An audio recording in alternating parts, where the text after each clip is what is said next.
ఓం నమ శివాయ. కార్తీక పురాణం 9వ అధ్యాయము. విష్ణుపాశుర యమదూతల వివాదము. ఓ యమదూతలారా, మేము విష్ణుదూతలము, వైకుంఠం నుండి వచ్చితిమి. మీ ప్రభువగు యమధర్మరాజు ఎటువంటి పాపాత్ములు తీసుకొని రమ్మన్నారో చెప్పుము అని ప్రశ్నించిరి. అందుకు జవాబుగా యమదూతలు, విష్ణుదూత, మానవుడు చేయి పాపపుణ్యాలను సూర్యుడు, చంద్రుడు, భూదేవి, ఆకాశము, ధనంజయాది వాయువులు రాత్రింబవళ్ళు సంధ్యాకాలం సాక్షులుగా ఉండి ప్రతిదినము మా ప్రభువు కడకు వచ్చి విన్నవించుచుందురు. మా ప్రభువులు వారి కార్యకలాపములు చిత్రగుప్తుంచే చూపించి ఆ మనుజుని అపాన కాలంన మాము పంపి వాని రప్పించెదరు. పాపులెటువంటి వారో వినుడు.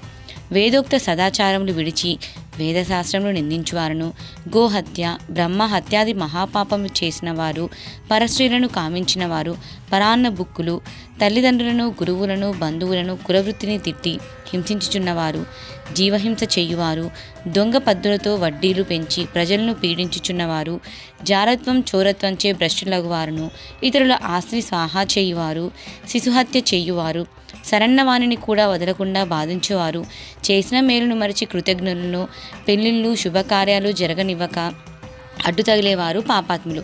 వారు మరణించగానే తన వాళ్ళ దగ్గరకు వచ్చి తీసుకొని నరకమందు ప్రడదోసి దండింపునని మా యమధర్మరాజు గారు చెప్పారు. అది అట్లుండగా ఈ అజామిలుడు బ్రాహ్మణుడై పుట్టి దురాచారములకు లోనే కులభ్రష్టుడై జీవహింసలు చేసి కామాంధుడై వావి వరుస లేక సంచరించి పాపాత్ముడు. వీరిని విష్ణులోకమునకు ఎట్లు తీసుకొని పోదురు అని విష్ణుదూతులు అడిగారు. ఓ యమకింకుల్లారా, మీరంతా అవివేకులు, మీకు ధర్మసూక్ష్మములు తెలియవు.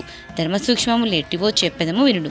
సజ్జనులతో సహవాసం చేయువారు, జప దాన ధర్మములు చేయువారు, అన్నదానము, కన్యాదానము, గోదానము, సాలగ్రామ దానము చేయువారు, అనాథ ప్రేత సంస్కారములు చేయువారు, తులసి వనమును పెంచువారు, తటాకములు త్రవ్వించువారు, శివకేశవులను పూజించువారు, సదా హరినామస్మరణ చేయువారు, మరణకాలమందు నారాయణ అని గాని, శ్రీహరి అని కానీ, శివ అని కానీ స్మరించువారు, తెలిసి కానీ తెలియక కానీ మరే రూపంన కానీ హరినామస్మరణ చెవినబడిన వారు పుణ్యాత్ములు. కాబట్టి అజామిలుడు ఎంత పాపాత్ముడైనా మరణకాలంన నారాయణ అని స్మరించుచు చనిపోయిను. కావున మేము వైకుంఠంలో తీసుకొని పోదుము అని పలికిరి.